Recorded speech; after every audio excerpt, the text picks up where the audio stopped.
नमस्कार, मैं हूं विद्यासागर। स्वागत है आप सभी का दिल्ली लाइव में। बुलेटिन में सबसे पहले बात, केंद्रीय मंत्री रविशंकर का ट्विटर अकाउंट ब्लॉक कर दिया गया था। करीब 1 घंटे तक ब्लॉक रहा ट्विटर अकाउंट। ट्विटर ने अमेरिकी कानून का हवाला दिया था। 1 घंटे बाद चेतावनी देकर अनब्लॉक किया गया अकाउंट। ट्विटर ने आईटी एक्ट का उल्लंघन किया, ये कहते हुए रविशंकर प्रसाद। भारत सरकार और ट्विटर के बीच कई दिनों से विवाद चल रहा है। वहीं हाल ही में गाजियाबाद में हुए एक विवाद मामले में ट्विटर पर एफआईआर भी दर्ज है, जिसे लेकर देश में ट्विटर को बैन करने की मांग भी उठी थी। लेकिन हैरत की बात यह है कि आज आईटी मिनिस्टर रविशंकर प्रसाद का ट्विटर अकाउंट 1 घंटे के लिए बैन कर दिया गया और ये कहा गया कि अमेरिकी कानून का हवाला दिया गया। ट्विटर ने अमेरिकी कानून का हवाला दिया और 1 घंटे बाद चेतावनी देकर अनब्लॉक किया गया।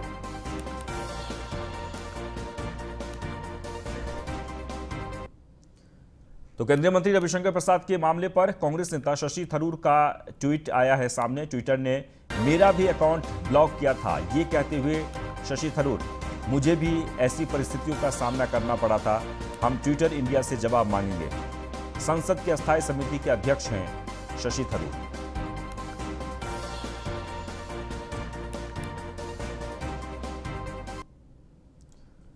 आगे बढ़ते हैं। कोरोना की दूसरी लहर के बीच केंद्र और दिल्ली सरकार के बीच ऑक्सीजन विवाद में अब सवाल केजरीवाल पर होने लगे हैं। सुप्रीम कोर्ट की एक पैनल ने अपनी अंतरिम रिपोर्ट में कहा है कि दिल्ली सरकार ने कोरोना के पीक पर जरूरत से 4 गुना ज्यादा ऑक्सीजन की डिमांड की। इससे 12 राज्यों की सप्लाई पर असर पड़ा। दिल्ली सरकार ने कोरोना की दूसरी लहर के समय केंद्र से 1140 मीट्रिक टन ऑक्सीजन की डिमांड की थी। रिपोर्ट के मुताबिक यह दिल्ली की जरूरत से 4 गुना ज्यादा है। दिल्ली में उस समय जितने ऑक्सीजन बेड थे उसके हिसाब से दिल्ली को 289 मीट्रिक टन ऑक्सीजन की ही जरूरत थी। अब इस रिपोर्ट के बाद आम आदमी पार्टी और बीजेपी में तकरार शुरू हो गई है।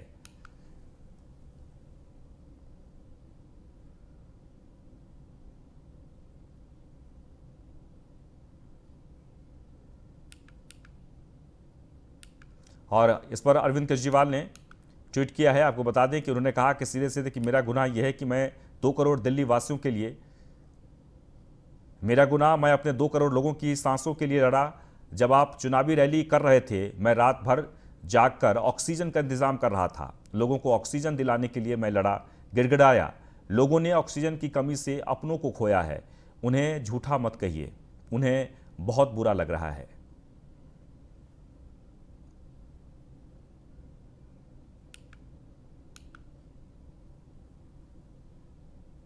गौतम गंभीर ने ट्वीट करके कहा है कि केजरीवाल में शर्म बची हो तो उन्हें देश से माफी मांगनी चाहिए। तो बीजेपी के सांसद गौतम गंभीर ने भी ट्वीट करके केजरीवाल को यह कहते हुए कि केजरीवाल को अगर शर्म आती हो तो देश से माफी मांगनी चाहिए। रिपोर्ट में क्या है? जरूरत से 4 गुना ज्यादा ऑक्सीजन की डिमांड की गई। 12 राज्यों की सप्लाई पर असर पड़ा है, यह रिपोर्ट में कहा गया है दिल्ली सरकार को लेकर। वहीं केजरीवाल ने 1140 मीट्रिक टन ऑक्सीजन की डिमांड की थी,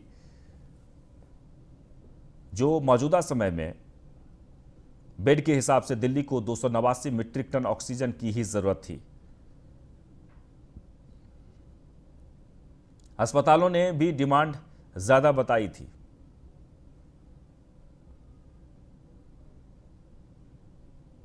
नेता आके जिनके ऊपर देश की बड़ी बड़ी जिम्मेदारियां हैं, वो कुल मिला के कल आज सुबह से एक ही काम कर रहे हैं, मीडिया में बैठ के, ट्विटर पे बैठ के, सोशल मीडिया में अरविंद केजरीवाल जी को गाली दिए जा रहे हैं। एक रिपोर्ट बताई जा रही है, तथाकथित रिपोर्ट, जब कोविड का पीक था तो ऑक्सीजन की कमी नहीं थी और ऑक्सीजन की डिमांड बढ़ा चढ़ा के 4 गुना बताई गई थी।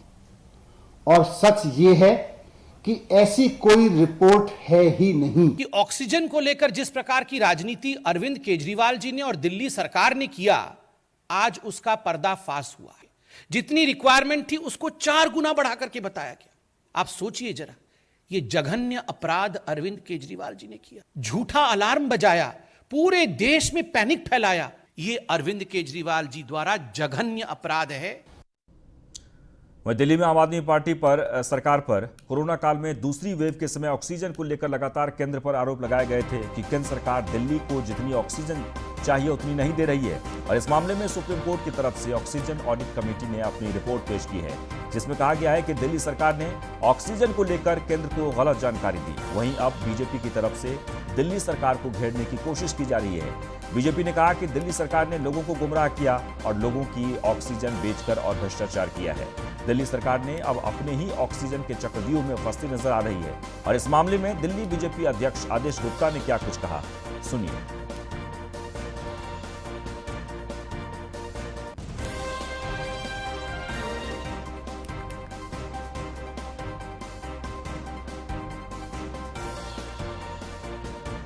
एक बार आपको फिर से बता दें, दिल्ली में आम आदमी पार्टी सरकार पर कोरोना काल में दूसरी वेव के समय ऑक्सीजन को लेकर लगातार केंद्र पर आरोप लगाए गए थे, लेकिन केंद्र सरकार दिल्ली को जितनी ऑक्सीजन चाहिए उतनी नहीं दे रही है, ये बार बार कहा जा रहा था। लेकिन सुप्रीम कोर्ट की तरफ से ऑक्सीजन ऑडिट कमेटी ने जो रिपोर्ट पेश की है, जिसमें कहा गया है कि दिल्ली सरकार ने ऑक्सीजन को लेकर केंद्र को गलत जानकारी दी है।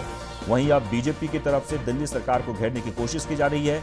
बीजेपी ने सीधे सीधे कहा है कि दिल्ली सरकार ने लोगों को गुमराह किया और लोगों की ऑक्सीजन बेचकर और भ्रष्टाचार किया है। दिल्ली सरकार ने अब अपने ही ऑक्सीजन के चक्रव्यूह में फंसती नजर आ रही है।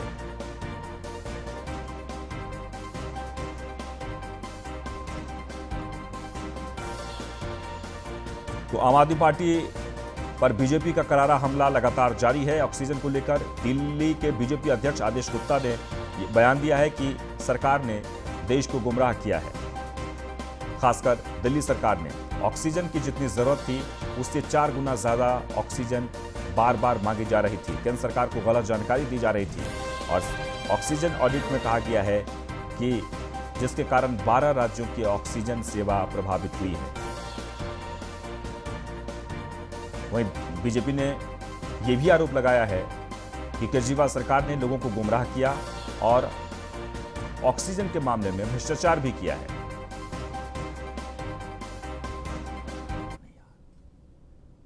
चलिए आगे बढ़ते हैं। देश में कोरोना की दूसरी वेव भारत सरकार के लिए एक बड़ी चुनौती थी, जिससे निपटने के लिए केंद्र सरकार ने बड़ी निष्ठा से अपने काम को अंजाम दिया।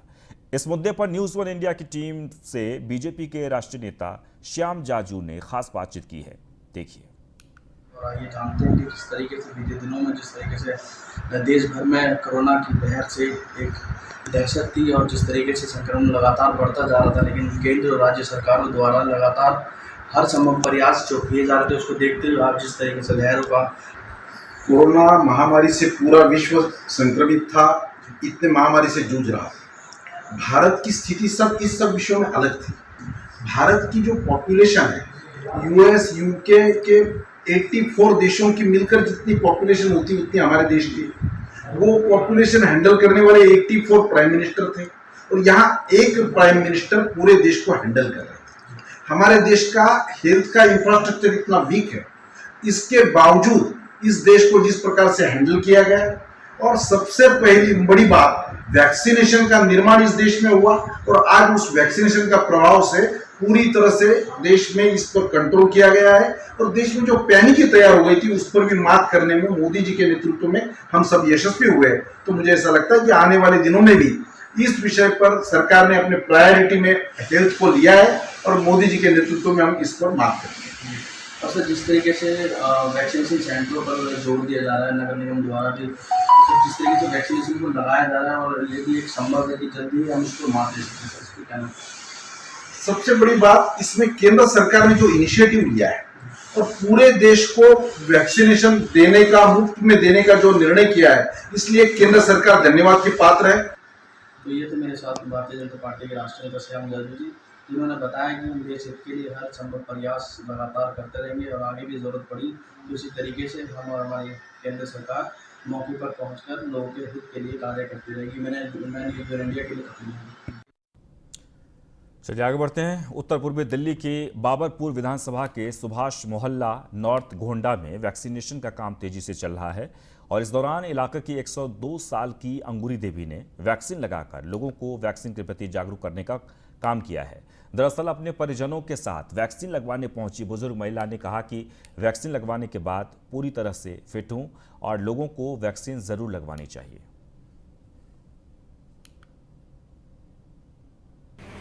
वो वैक्सीन उन्होंने ली है और बड़े कॉन्फिडेंस में थे वो लोग कि, और ये अच्छा मैसेज है हमारी सोसाइटी के लिए भी कि एक काफ़ी एज के जो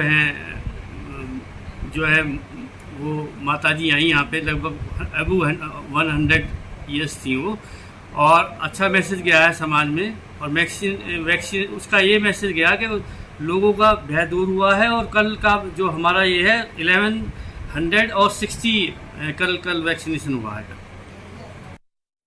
हमारे पास एक अंगूरी देवी जी थी, उनकी उम्र उन्होंने जैसा मैं बताया 102 से ऊपर बता रही है वो हमारे पास आई, उन्होंने बोला कि मुझे वैक्सीन लगा, मैं न डरते किसी से, मुझे वैक्सीन लगा। उनके साथ उनकी बहू आई थी तो हमने उनको वैक्सीनेट कराया। उनके अंदर एक बहुत ही बहादुर सी उन्हें चीज़ लगी कि वो डर नहीं रही, तो सीधा बोले थे कि पता नहीं लोग क्यों डर रहे, मैं नहीं डरती। तो उन्होंने फिर हमसे वैक्सीन लगवाई है। हमारे पास एक अंगूरी द्वारका स्पेशल स्टाफ की टीम ने हत्या की कोशिश के मामले में वांटेड एक बदमाश काली जट्टी उर्फ अर्जुन को गिरफ्तार किया है। साथ ही पुलिस ने डाबड़ी और जनकपुरी में हुई वारदात को सुलझाने का दावा भी किया है। इसकी जानकारी द्वारका डीसीपी संतोष मीणा ने दी। पुलिस के मुताबिक काली जट्टी के ऊपर पहले से 11 मामले अलग अलग थानों में दर्ज हैं। फिलहाल पुलिस अब इनके फरार साथियों की तलाश में जुट गई है।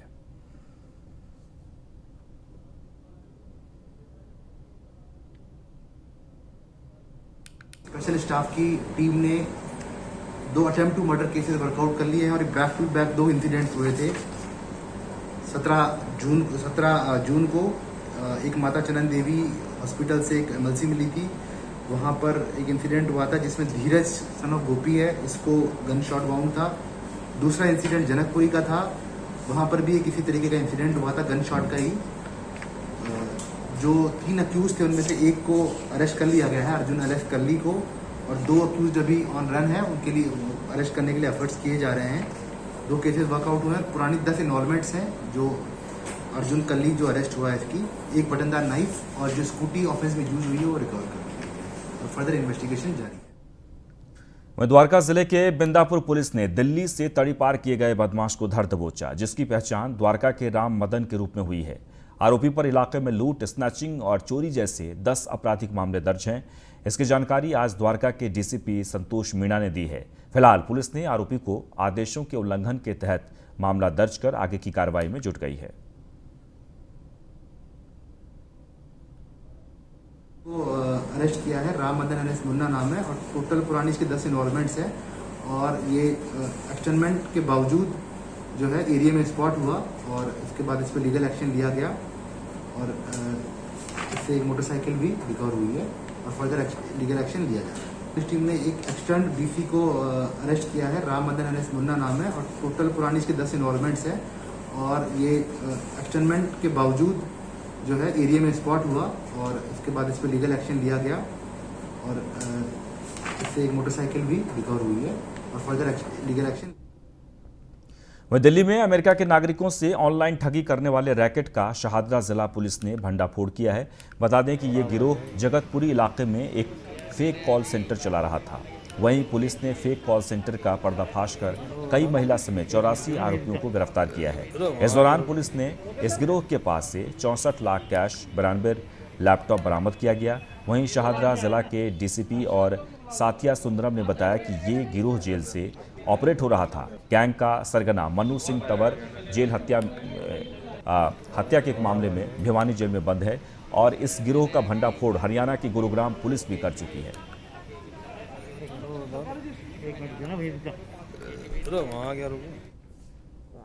वह दिल्ली के सराय रोहिल्ला थाना इलाके में तेज रफ्तार का कहर देखने को मिला है, जहां तेज रफ्तार क्लस्टर बस ने ट्रैफिक बूथ को उड़ा दिया। हादसे में 3 ट्रैफिक पुलिसकर्मी समेत 2 अन्य लोग गंभीर रूप से जख्मी हो गए। आनंद फानन में सभी घायलों को जीवनमाला अस्पताल में भर्ती कराया गया है, जहां एक की मौत हो गई जबकि अन्य लोगों की हालत नाजुक बताई जा रही है। फिलहाल पुलिस आगे की कार्रवाई में जुट गई है। तो ये ऊपर से बस आ रही थी ऑरेंज लाइन, तो ऊपर ये कंट्रोल नहीं हो पाया, साइकिल वाला भी आगे चल रहा था तो ये कंट्रोल नहीं हुई, इसकी ब्रेक नहीं लगी, तो इसमें जाते हुए ड्राइवर ने सीधा ऑन द स्पॉट ठुक गई। इस कारण वो साइकिल वाला भी बड़ी बचा रहा था, बचाते बचाते वो ऑटो वाला भी पता नहीं कहाँ निकल गया, उसको वो भी पहले निकल गया। इस कारण ये जो दो ट्रैफिक वाले थे इनका ये पता नहीं क्या हुआ क्या नहीं हुआ, ये बैठे हुए थे, इस कारण ये ब्रेक जैसे उनको उठाने लगे ना तो उनकी सांसें रुक गई लगने।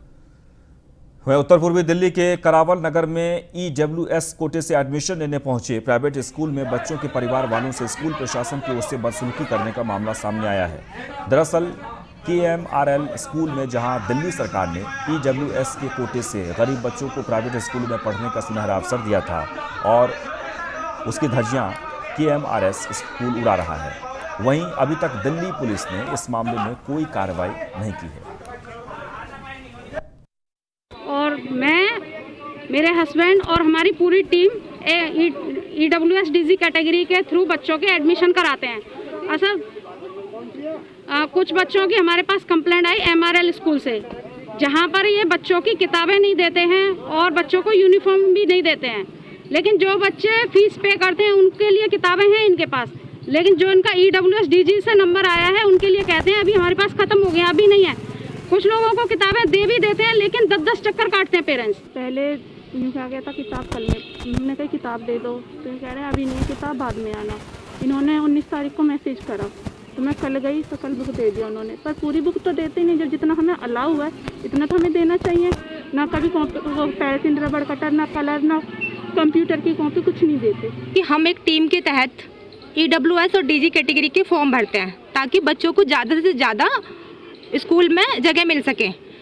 तो हम यही बात अपने बच्चों को बताते हैं कि अपने बच्चों को मतलब कितनी ज़्यादा शिक्षा दिलाना चाहिए, हम मोटिवेट करते हैं, जागरूक करते हैं। तो पेरेंट्स आते हैं और हमारे साथ मिलकर फॉर्म भरवाते हैं। तो इसी के चलते हमारे कुछ बच्चों के नंबर और नाम अनाउंस MRL स्कूल में हुए। तो वहाँ पर जब हमारे अभिभावकों से हमने बोला कि आप जाइए उन पर नाम वगैरह अपना एंट्री कराइए, मतलब एडमिशन लीजिए। अभिभावक वहाँ जाते हैं तो उनके साथ में स्कूल का जो प्रशासन होता है वो गलत तरीके से पेश आता है। फिर वो हमसे आते हैं कि ना ही वो किताब दे रहे हैं और ना ही हमें यूनिफॉर्म। वह दिल्ली नारकोटिक्स कंट्रोल ब्यूरो ने चरस माफिया के खिलाफ बड़ी कार्रवाई की है। दरअसल नारकोटिक्स कंट्रोल ब्यूरो ने चरस की तस्करी में शामिल भारत और नेपाल में फैले एक अंतर्राष्ट्रीय रैकेट का भंडाफोड़ किया है और पूर्वी चंपारण, बिहार की एक महिला और एक तस्कर को हरियाणा से धर दबोचा। उनके कब्जे से लगभग 12.5 किलो चरस बरामद किया गया है। फिलहाल नारकोटिक्स कंट्रोल ब्यूरो आगे की कार्रवाई में जुट गई है।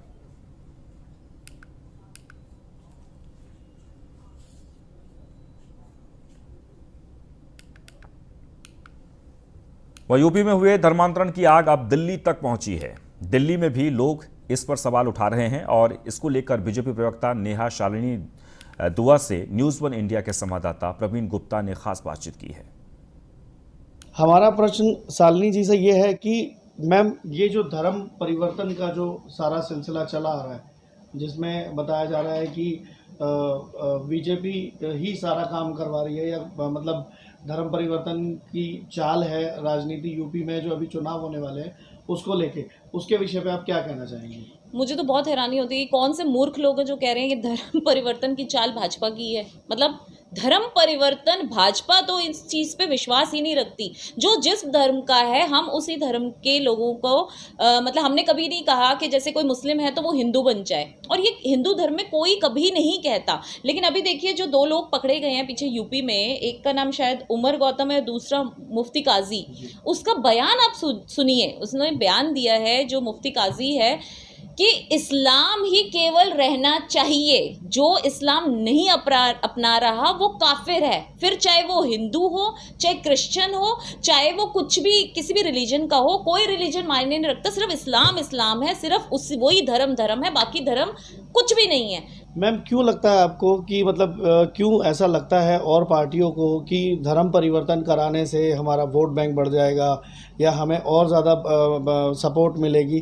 क्या होना चाहिए? क्या धर्म परिवर्तन लोगों को कराना चाहिए? क्या कहना चाहेंगे इसमें? मैं तो आपको कह रही हूँ ये तो हमारा मौलिक अधिकार है कि जो जिस धर्म का उसी धर्म से अपने आप को जाहिर करे। जैसे सपोज आपका जो नाम है आप उसके आगे सो एंड सो, जैसे आप सपोज सागर हैं, सागर गौतम लिख रहे हैं, या मैं नेहा शालिनी दुआ लिख रही हूँ, तो मैं ऐसे तो नहीं कर सकती ना अपना नाम का नाम सागर गौतम से मोहम्मद सागर कर दूं, तो ये गलत चीज़ है। तो देखा आपने किस तरीके से नेहा शालिनी दुआ जी ने हमें सारी चीज़ें बताई और ये भी कहा कि अगर वो लोग वापस अपने धर्म को अपनाते हैं तो भाजपा पार्टी उन्हें पूरी तरीके से सपोर्ट करेगी।